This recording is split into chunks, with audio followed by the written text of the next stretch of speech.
옆에 분과 인사하겠습니다. 은혜 많이 받으십시오. 건강하게 또 이렇게 뵐 수 있어 감사드립니다. 또 우리 박성규 집사님 가정 또 모두가 함께 해주셔서 감사합니다. 아마 최 권사님 생신 주간이죠, 그렇죠? 예, 주보에는 광고가 안 되었는데 또 다음 주에 하도록 하겠습니다. 오늘 저는 여러분들에게 그림 하나를 소개하겠습니다. 웬 때 아닌 이 벼 수확하는 또 모내기 하는 그림인가 하고 의아해 하실 분도 계실 것입니다. 지나갔지만은 그래도 또 우리가 기억을 되살려 보면은 또 이 그림이 우리에게 또 많은 은혜가 될 줄 압니다.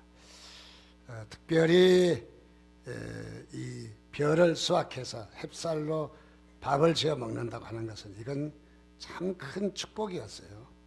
저희들 어릴 때는 식사가 그렇게 새끼 다 먹고 사는 그런 시대가 아니었기 때문에 이렇게 꽁보리밥과 또 감자, 고구마 등등으로 한 끼는 때우는 것이 그것이 우리의 생활이었습니다. 그러다가 햅쌀이 날 때는 참 그 햅쌀로 밥을 지어 놓으면 하얀 색깔의 기름이 쫙 흐르는 게 반찬 없어도 뭐 씹을 것도 없습니다. 입에 넣으면 그냥 싹 녹아가지고 꿀떡 넘어갑니다. 그냥 얼마나 맛이 좋은지. 특별히 추석 때 저희 집은 이렇게 벼 중에도 빨리 수확할 수 있는 올벼가 있는데 그 올벼를 저희들은 심지 않았어요. 근데 추석이 빠른 해는 그래도 햅쌀로 밥을 지어서 또 뭐 이렇게 추석 뭐 이렇게 명절도 치고 그래서 햅쌀을 없으니까 딴 데 가서 빌려다가 그래서 햅쌀로 밥을 지어서 가족들도 즐거워하고 또 그렇게 밥을 지으면 너무너무 기대가 되죠. 너무너무 참 즐거워요. 요즘이야 뭐 쌀 언제든지 있고 또 먹을 것도 풍성하니까 이것저것 다 뭐 배고프지 않으니까 맛이 별로 특별하지 않겠지만은 저희들은 햅쌀로 밥을 지은 것은 그것은 진짜 기다려지는 한 해 동안 햅쌀로 밥을 지은 것을 기다려지는 그런 시간들이었습니다. 그래서 햅쌀로 밥을 지으면은 그것은 어느 무엇보다도 기쁘고 기대가 되어지는 것인데 그렇게 이렇게 사실은 햅쌀로 밥을 지어 먹는다고 하는 것은 그냥 이 벼만 심어 놓으면은 자동적으로 자라는 것이 아니라는 거죠. 벼를 심고 이른 봄부터 아니 봄이 오기 전부터 씨를 뿌리고 모가 자라고 모내기를 하고 또 잡초를 빼주고 또 더 나가서 병충해와 싸움, 태풍과 장마와 더위와 그야말로 많은 이 농부의 수고가 있어야 되죠. 특별히 그렇게 농사를 한 톨이라도 더 잘하기 위해서 우리 부모님들이 그렇게 땀 흘려가며 정말 피와 땀을 흘려가면서 농사를 지을 때 가을에 풍성한 수확을 거둘 수가 있는 거죠. 그렇게 하지 못했다면은 풍성한 수확이 우리는 있을 수 없다는 것이죠. 그래서 이 벼농사를 짓기 위해서는 많은 수고가 들어가요. 많은 희생이 들어가야 된다. 그래서 농부의 수고와 희생이 곧 뭐냐 하면은 참 이렇게 좋은 수확을 거둘 수 있는 그런 기회가 된다는 것이죠. 우리가 예수 믿게 된 것도 오늘 이렇게 하나님의 자녀가 되고 또 하나님께 예배하며 우리가 하나님의 자녀가 된 것도 생각해 보면 자동적으로 저절로 내가 예수 믿은 것 같지만은 사실은 생각해 보면 어느 누군가 나를 위해서 헌신한 분이 계셨다는 거죠. 나를 위해서 수고한 분이 계셨다는 거죠. 그래서 나를 위해서 정말 눈물로 기도하고 그래서 내 마음의 문이 열리게 하고 그래서 또 복음이 받아들여지도록 수많은 접촉과 나는 그런 기억이 잘 없는 것 같지만 많은 사람들이 접촉을 시도했다 또 거절당하고 접촉을 시도했다 거절당하고 많은 거절 가운데서 내가 이렇게 마음이 점점 돌아서서 하나님을 믿게 된 것도 이것도 저절로 믿은 것이 아니라 많은 사람들이 뭔가 수고가 있었다. 뭔가 희생이 있었다.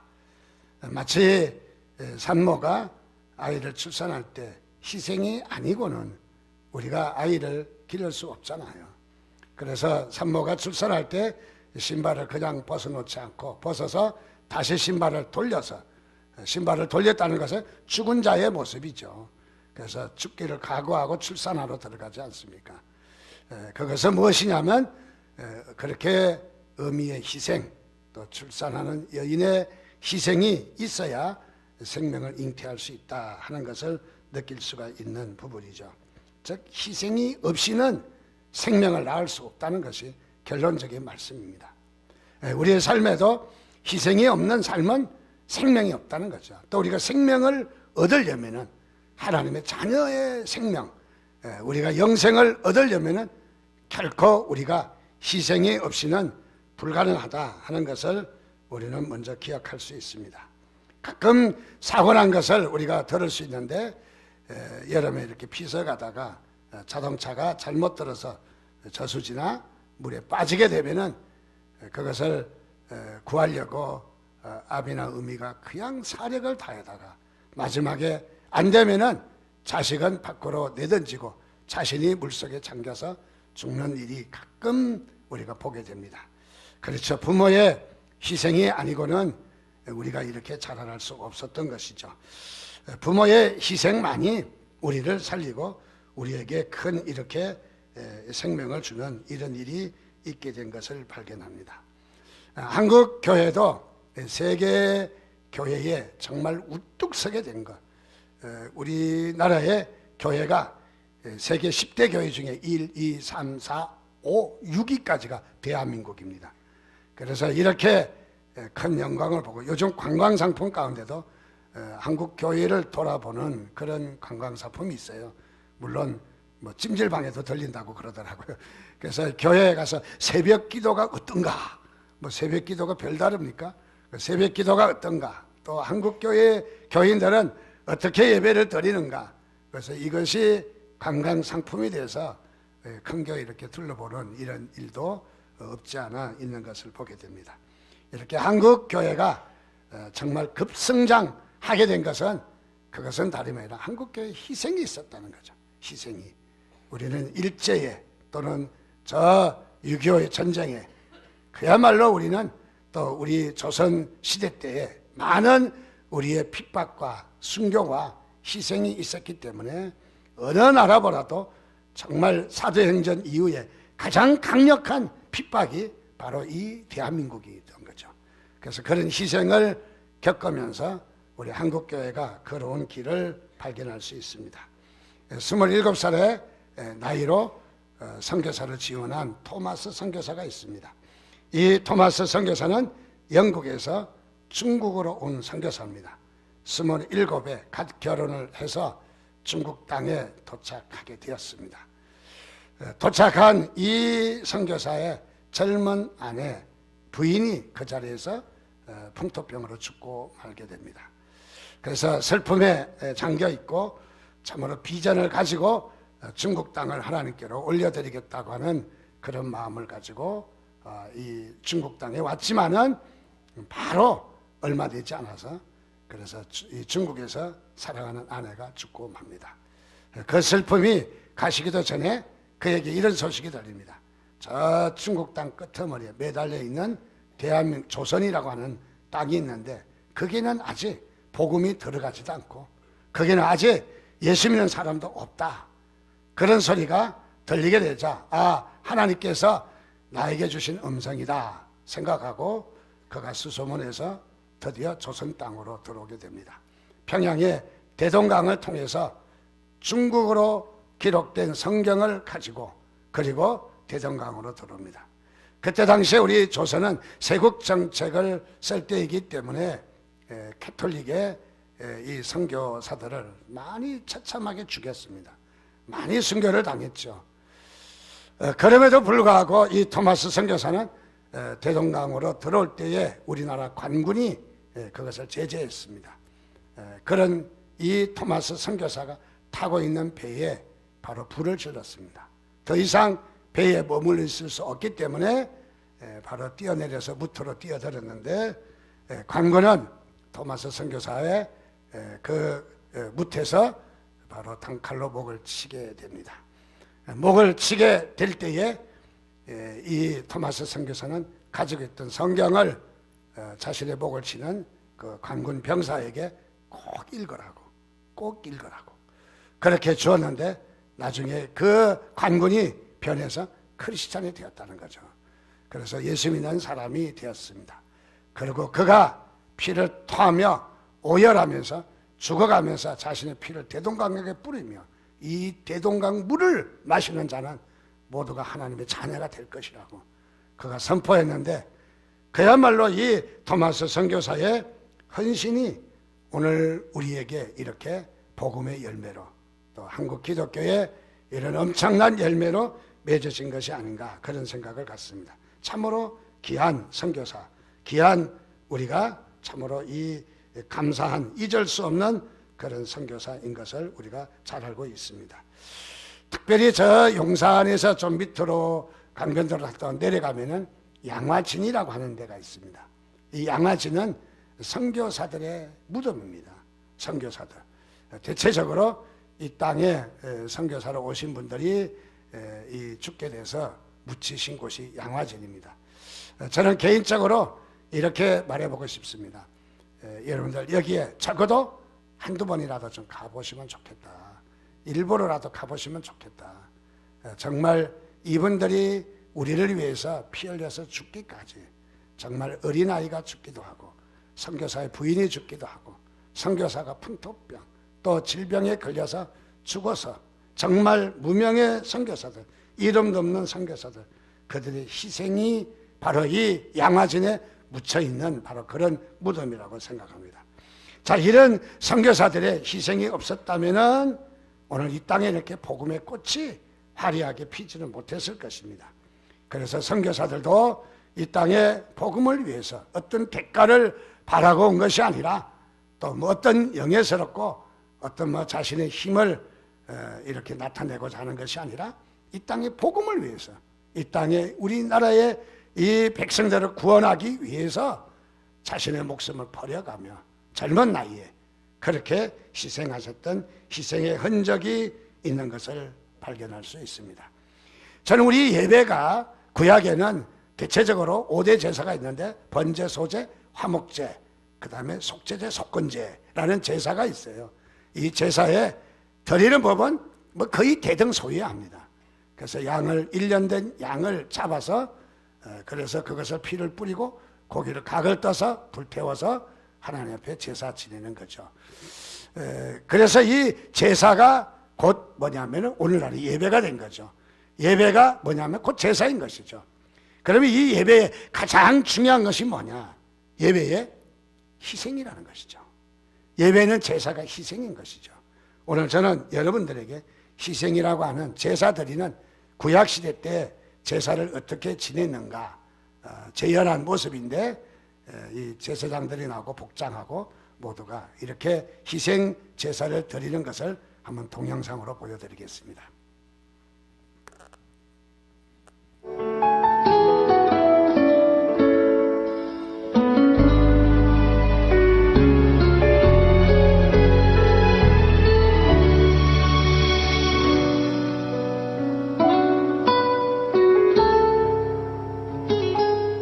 이제 조금만 더 가면 돼. 조금만 더 힘을 내야 해. 채찍이 날 쳐도 나는 놓을 수가 없네. 성막 물두멍에 세상을 손을 정결하게 하고 십자가 하늘도 울었네. 어두운 하늘도 사람들의 조롱하는 소리 마저도 이제 들리지 않아. 세상 그 1년 된 흠이 없는 양인가 검사를 하고 보이지가 않아. 유색옷을 입으신 분은 죄인입니다. 끌고 가서 나를 조롱하던 사람 안수기도해서 죄를 전가시키고 아버지의 그리고 어린 양을 사랑 잡아서 나는 포기할 수 없네 목을 따고 그들을 구할 수 있다면 아버지의 사랑 나를 보내신 예외 저들의 죄를 사하시려는 마음을 영원한 생명을 주기 그 길을 위해 받아서 십자가 세상을 구하셨네 주 십자가 다 이상 제사장이 받아서 세상을 구하셨네 제사장이 피를 올려놓은 주셨네 십자가의 그 피가 나를 그리고 제사를 구원했네 먼저 뿔에 박는 영원히 내 기준이 세상을 향한 주의 사랑 독생자를 주셨네 십자가의 모든 물과 피 다 흘리사 피를 부어서 주고 쳤지만 사망골을 아재로 이겨내 영원한 생명 우리에게 주셨네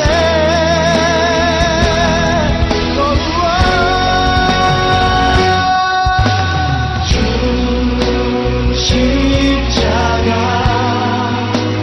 달리사 세상을 구하셨네 영원한 사랑 주셨네 십자가의 그 피가 나를 구원했네 영원히 날 노래해 영원히 나를 위해 죽으신 아버지 사랑 감사해 우리 위해 죽으신 예수 만왕의 왕 노래해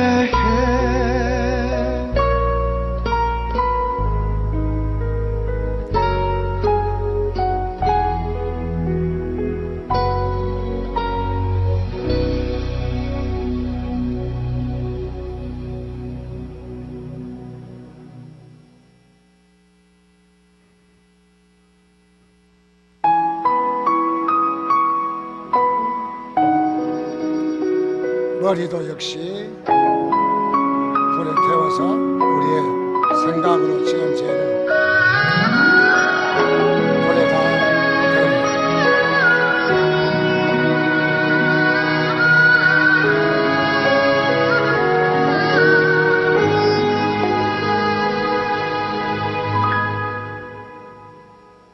주님이 홀로 가신 그 길 나도 따라가오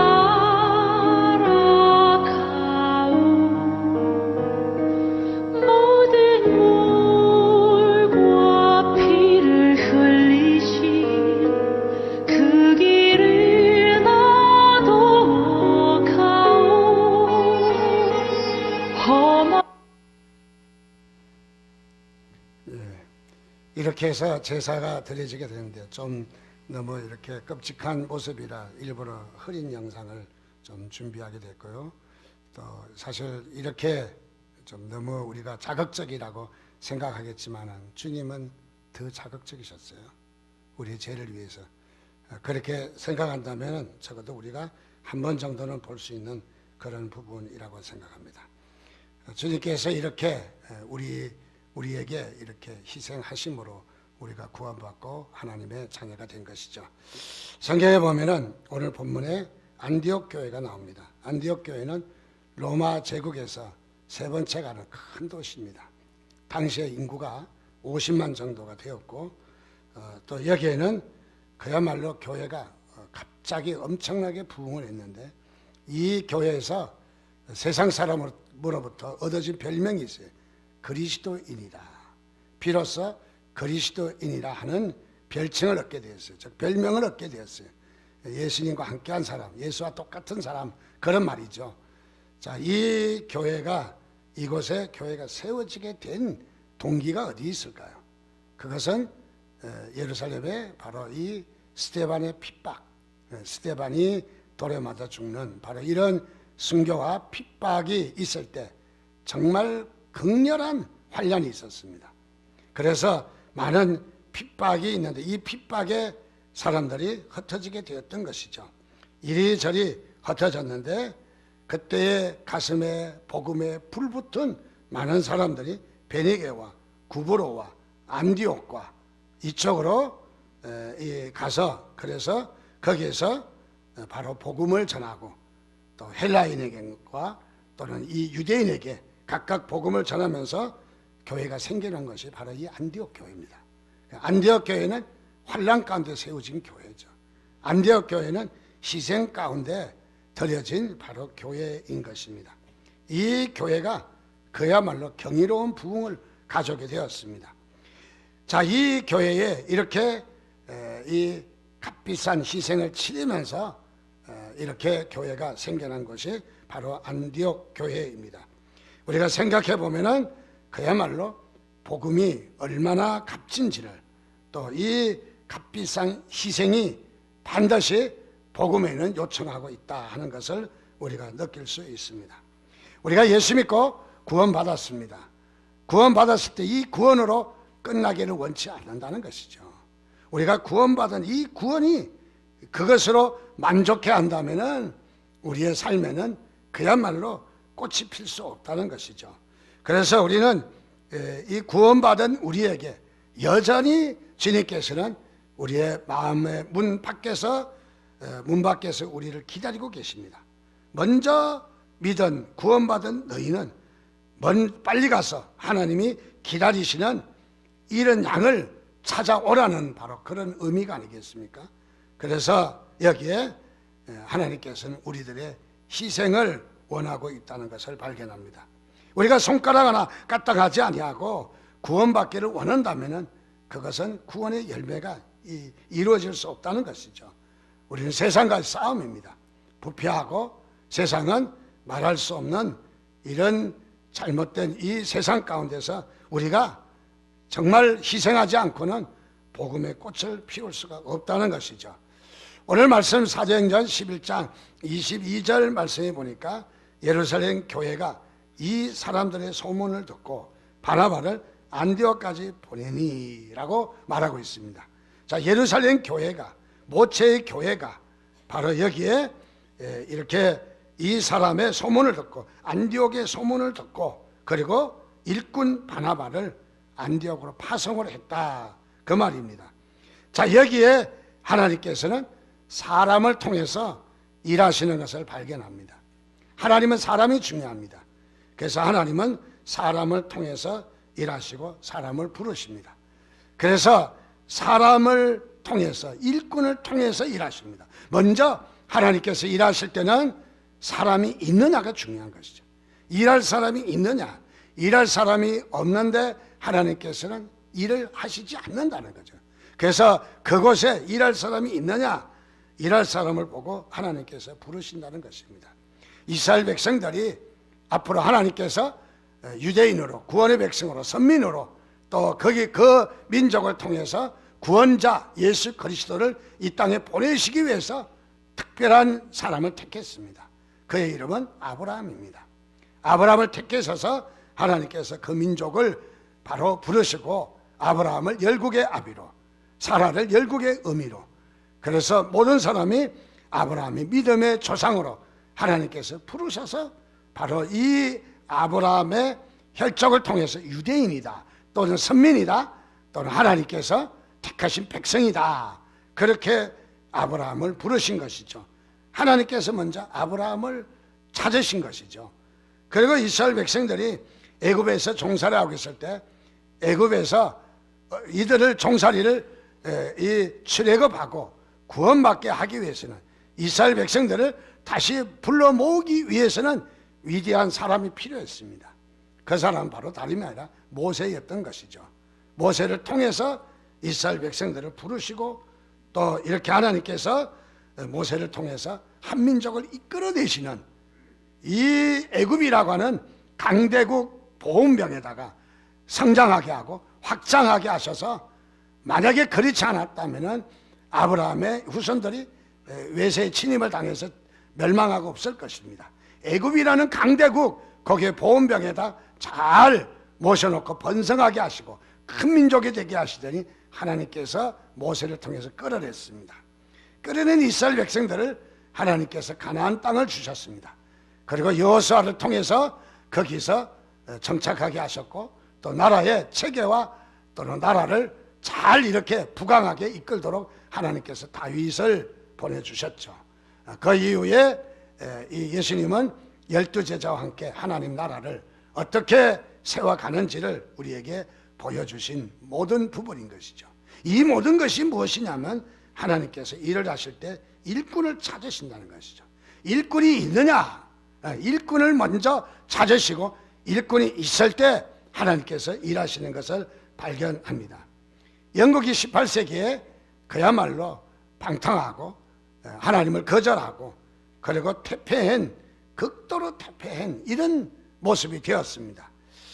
하나님께서 영국을 다시 일으키시기 위해서는 정말로 일꾼이 있느냐? 거기에 찾았더니 요한 웨슬레라고 하는 인물이 있었습니다. 이 요한 웨슬레를 통해서 바로 복음을 일으키고 복음의 운동을 하게 하고 다음에 성결 운동, 그래서 우리의 삶에 대해서 성결 운동을 일으키도록 했습니다. 그래서 이 영국이 피폐하고 방탕하고 영국이 그야말로 이렇게 좋지 않는 이런 향락의 문화로 치달을 때 웨슬레를 통해서 영국이 하나님 앞으로 돌아오게 했습니다. 말씀 안으로 돌아오게 되고 하나님 안으로 돌아오도록 하나님께서 역사하셨습니다. 그래서 웨슬레가 지나가면은 술 먹는 술조정배가 술집에서 술을 먹다가 양심이 찔려서 술잔을 덜지 못하고 술잔을 내려놓고 웨슬레가 지나갈 때까지 기다렸다는 거 아니에요. 그래서 강력한 바로 성결 운동을 웨슬레를 통해서 하나님께서 영국을 새롭게 구원하신 것을 발견할 수 있습니다. 출애굽기 18장 21절 말씀 마지막에 보면 천부장과 백부장과 50부장과 10부장을 삼아, 이것은 모세가 출애굽해서 이스라엘 백성을 이끌고 올 때에 바로 장인 이드로가 가르쳐준 비법입니다. 네 혼자 이리 뛰고 저리 뛰고 여기 갔다 저기 갔다 일하지 말고 사람을, 지도자를 선출해라. 중간 지도자를 선출해서 그를 통해서 일을 맡겨라, 위탁을 해라. 그래서 천부장 1000명의 부하, 또는 백부장은 100명의 부하, 50부장 50명의 부하, 10명은 셀 리더, 우리로 말하면 그렇게 해서 이 사람들을 분배해서 다스리도록 지도자를 이렇게 세우라고 했던 것이죠. 자, 여기에 특별히 이렇게 이들을 통해서 이런 자를 하라고 했습니다. 초대교회 때도 보면은 사도행전 6장 3절에 형제들아 너희 가운데서 성령과 지혜가 충만하여 칭찬받는 사람 7을 택하라. 우리가 이 일을 그에게 맡기겠다는 거죠. 이 일을 그에게 맡기겠다. 자, 여기에 성령과 지혜가 충만하고 칭찬 듣는 사람. 자, 이 말은 그야말로 성령 충만한 사람, 지혜가 많은 사람, 칭찬 듣는 사람, 덕이 있는 사람, 덕이 있는 사람. 그래서 이런 사람을 택하라. 이런 사람이 7 집사가 집사로 세우겠다는 거예요. 이런 사람을. 자, 이런 사람이 바로 출애굽기 18장에 천부장, 백부장, 50부장을 세울 때에 자격하고 유사한 것을 발견합니다. 자격이 그야말로 크게 다르지 않고 유사한 것을 발견합니다. 그래서 성경에 바로 사도행전 11장 24절 같이 한 목소리로 읽겠습니다. 시작. 바나바는 착한 사람이요 성령과 믿음이 충만한 사람이라 이에 큰 무리가 주께 더하여 지더라. 바나바는 어떤 사람이었는가? 착한 사람이었다. 또 믿음이 충만한 사람이었다. 지혜가 있는 사람이었다. 자, 바나바는 칭찬을 듣는 사람이었다. 바나바는 위로를 잘하는 사람이다. 바나바는 옆에 사람을 격려를 잘하는 사람이다. 원래 이름이 요셉이거든요. 요셉 부르는데 바나바의 하는 일은 그야말로 격려를 잘합니다. 사람들 칭찬합니다. 사람들을 잘 이끌어냅니다. 다툼과 갈등이 있어도 잘 위로를 하고 서로 화해하고 서로 용서하고 잘 이끌어냅니다. 그래서 별명이 붙었어요. 그 위로 잘하는 사람. 아니, 오늘 교회 갔더니 세상에 어떻게 생겼는데 위로하는데 참 잘하더만. 그래, 그 사람 이름이 바나바. 별명이 바나바라는 말은 위로쟁이라는 말이거든요. 그런데 이 별명이 이름이 돼버렸어요. 여러분도 이런 이름 얻으시기를 주님의 이름으로 축원드립니다. 오늘 여기 출애굽기나 이 사도행전이나 나타난 또 바나바나 공이 이렇게 모습을 보면은 하나님께서 바로 찾는 사람이 있다는 거죠. 찾는 사람. 그 사람은 어떤 사람이냐? 바로 희생하는 사람을 찾는다는 거죠. 희생하는 사람. 오늘 여기에 착하다고 하는 말은, 바나바가 착하다라는 말은 바르다라는 말인데, 이 말의 뜻을 찾아보니까 자신의 것을 들여서 남을 위해서 아낌없이 봉사하는 사람을 가리키는 말이에요. 어원이. 자, 그래서 그리스도인이란 바로 희생하고 봉사하고 무거운 짐을 스스로 지고, 그리고 이런 어려운 일을 피하거나 무관심해 버리는 것이 아니라 오히려 자기를 들여서, 물질을 들여서 남을 이롭게 하고 강도 만난 사람을 보살펴준 선한 사마리아 사람과 같은 사람이다 하는 뜻이 바로 그리스도인인 것이죠. 그래서 이 바나바도 재산이 있었습니다. 그에게는 밭이 있었는데, 그가 밭이 있음에, 밭은 바나바도 있고 여러분도 있죠. 근데 여기 보니까 바나바는 그 밭을 어떻게 했다? 팔았다는 거예요. 팔았다. 그 값을 가지고 어떻게 했다? 사도들의 발 앞에 두었다. 자, 이것은 교회를 위해서 또는 이 믿음의 백성들을 위해서 필요한데 선하는 거예요. 자신의 재산을. 이 말은 무슨 말이냐면 헌신했다는 말이죠. 이 말을 다른 말로 하면 희생했다는 말이죠. 바나바는 한마디로 이야기하면 남을 위해서 희생하는 사람이었다는 것이죠. 그래서 희생한 것을 발견합니다. 사도행전 이 9장으로 넘어가면 동일한 사건이 나타납니다. 4장에 바나바가 재산을 팔아서, 밭을 팔아서 사도들 앞에 두었다. 그래서 바나바의 인기가 올라간 것 같아요. 그리고 바나바를 통해서 많은 이런 좋은 열매들이 많이 나타나는 것 같아요. 그래서 이것을 보고 셈을 느낀 사람이 있어요. 셈. 그래서 시셈한 인물이 있는데 아나리아와 삽비라입니다. 우리도 바나바처럼 우리도 좀 존재감이 있어야 되지 않겠어? 우리도 좀 인기를 좀 얻어야 되지 않겠어? 그래서 사도 베드로 앞에 나가서 이야기합니다. 우리가 밭을 팔아서 드리겠습니다. 그래서 그리하라 했습니다. 밭을 팔고 보니까 아까운 생각이 들어요. 우리 노년 어떻게 하고 우리가 늙으면 어떻게 먹고 살라고 다 갖다 드려요. 대부분 보면 여자들이 많이 잡아 당기잖아요. 그래서 하니까 그래. 그래서 좀 띄워놓고 온 것 같아요. 그래서 이 아나리아와 삽비라는 바나바의 희생을 흉내낸 거예요. 희생을 닮은 것이 아니라, 희생하는 것을 닮아야 되는데 희생하는 것을 닮은 것이 아니라 희생을 흉내내다가 죽임을 당했습니다. 그 자리에서 적사에서 아나니아와 삽비라가 죽는 것이죠. 오늘 희생에는 가차가 없다는 거예요. 희생은 모방할 수 없다는 거죠. 희생은 절대로 가차가 있을 수 없다는 거예요. 기든지 아니든지. 그래서 오늘 우리 그야말로 하나님께서 이 땅에 어떤 사람을 찾으시는가, 희생하는 사람을 찾고 계시는 것을 발견합니다. 그야말로 아프리카를 위해서 헌신했던 우리 리빙스톤. 이 리빙스톤은 그야말로 아프리카를 평생 선교사로 일한 사람입니다. 대영 제국에 자랑하는 인물입니다. 리빙스톤이 죽었을 때 서로가 시신을 가져가고자, 그래서 그의 시신이 세 군데로 나눠져서 장례식을 했습니다. 아프리카에 또는 영국에 또는 다른 곳에. 그렇게 해서 그야말로 리빙스톤의 묘지가 있는 것이 얼마나 영광스러운 일인지 지금도 영국 사람들은 이 리빙스톤에 대해서 자랑하고 있는 거죠. 자, 그래서 이 리빙스톤이 27번째 말라리아 병에 걸렸습니다. 그리고 그가 회복되지도 않는 가운데 사자에게 어깨를 물려서 그야말로 사경을 헤매는 바로 그런 아픔을 겪고 있습니다.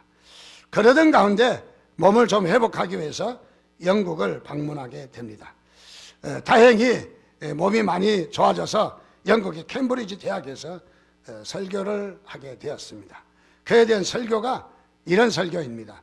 나는 하나님께서 아프리카에 들어가 그곳에 있는 영혼들에게 복음을 전하게 하신 일, 그 일을 위해서 나를 불러주셨다는 것에 대해 즐거워하지 않은 날이 하루도 없었다. 자신을 아프리카로 불러주신 것을 하루도 빠짐없이 감사하고 좋아했다는 거죠.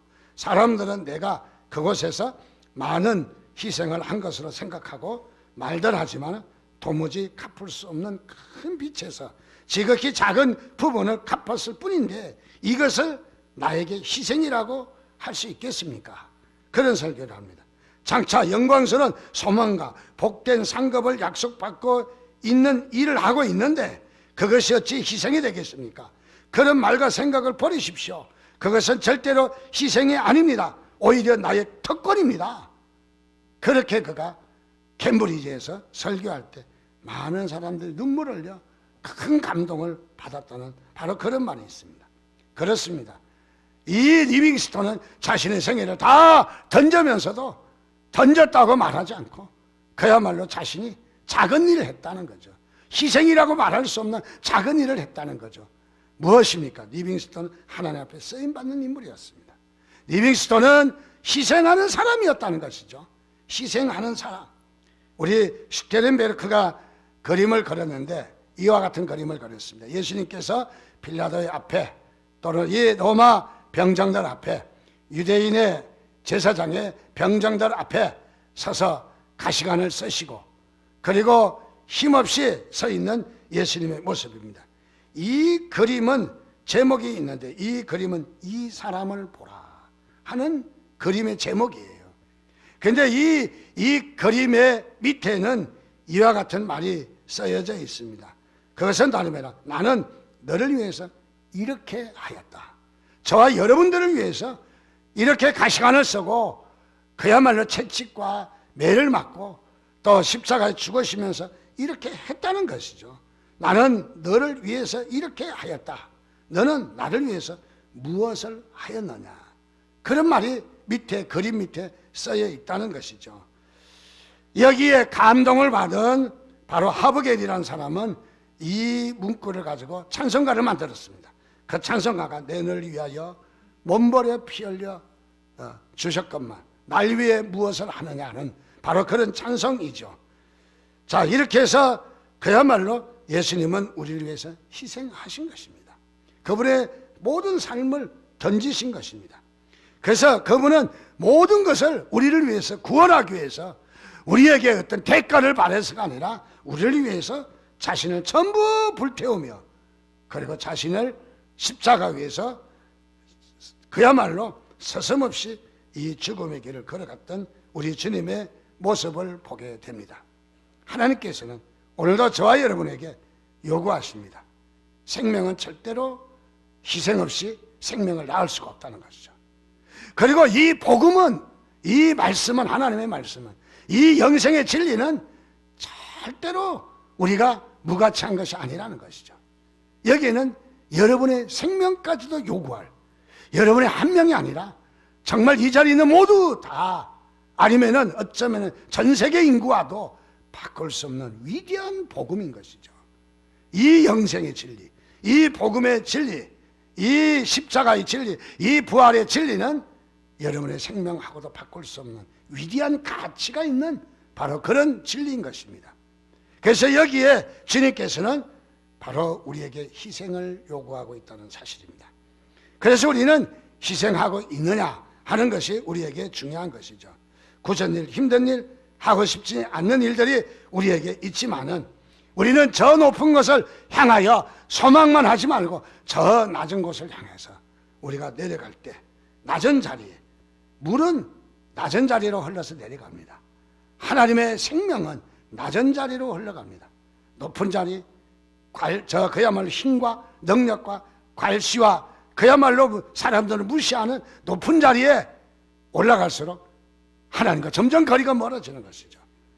우리는 낮은 자리로 내려갈 때, 그때에 하나님께서 우리에게 일하시는 것을 발견합니다.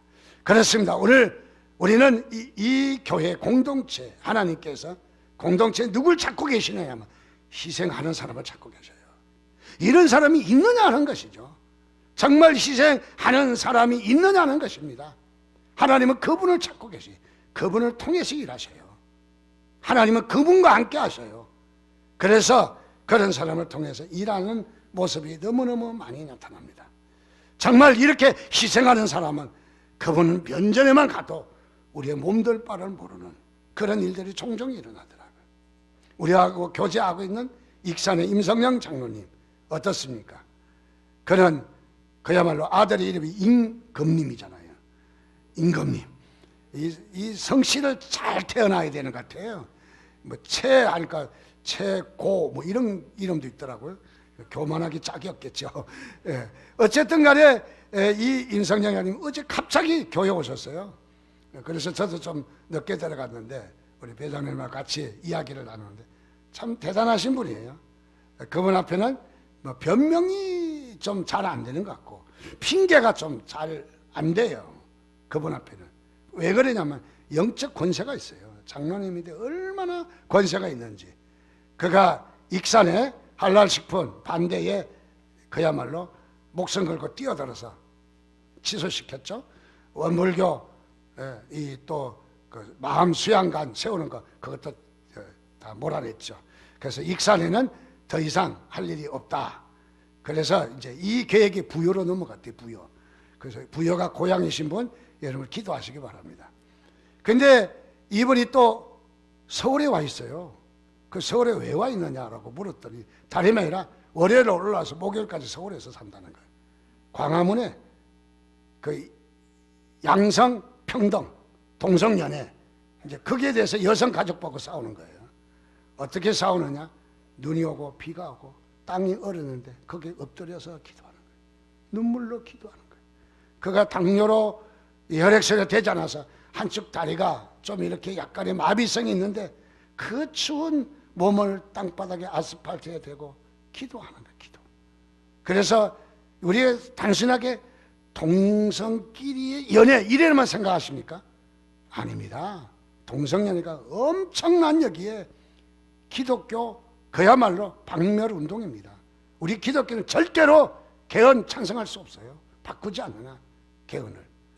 이분이 어제 계속하는 말씀이 개헌에 대해서 공청회를 한다서 가봤더니 실제 문제는 다 감추고 이슬람하고 붙어있는 게 너무너무 강력하게 붙어있다는 거예요. 지금요 정부가 너무너무 강력하게 붙어있는데 그야말로 우리나라가 이슬람 되는 건 하루아침에 되고 중국 땅이 되는 건 하루아침에 된다는 거예요. 그래서 뭐 비서실장인가 누군가 또 그것도 임시 아니야. 임시는 잘하는 사람도 있는데 못하는 사람이 또 있는가 봐. 그래서 그 아랍에미리트 가서 뭐 어쩌고 저쩌고 하고 왔잖아요. 뭐 했는지는 모르겠어요. 근데 이 임 장로님이 우리 교회에 호소를 합니다. 나는 대한민국의 교회가 몇만 개 있지만 3번 아름다운 교회를 제일 사랑합니다. 3번 아름다운 교회를 위해서 자기는 바닥에 누워서 기도합니다. 눈물로 기도합니다. 정말 3번 아름다운 교회 같은 교회가 어디 있을까요? 특별히 그 중에도 중보기도팀들, 그 중에도 또 박아무개 권사님이라고 있다고 그러는. 근데 여기에 이분들이 보통 분들이 아니고, 이분들이 기도가 보통 기도가 아닌 것을 자신은 체험을 여러 번 했기 때문에, 그래서 자기는 이 교회가 보통 교회가 아니라서 이 교회를 위해서 자기는 기도하지 않아야 할 수 없다는 거예요. 그러면서 하시는 말씀이 내일 11시인가요?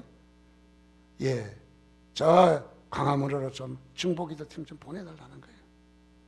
왜요? 그러니까 여기에 당신들의 중보기도가 필요하다는 거예요. 영적 전쟁이 필요하다는 거예요.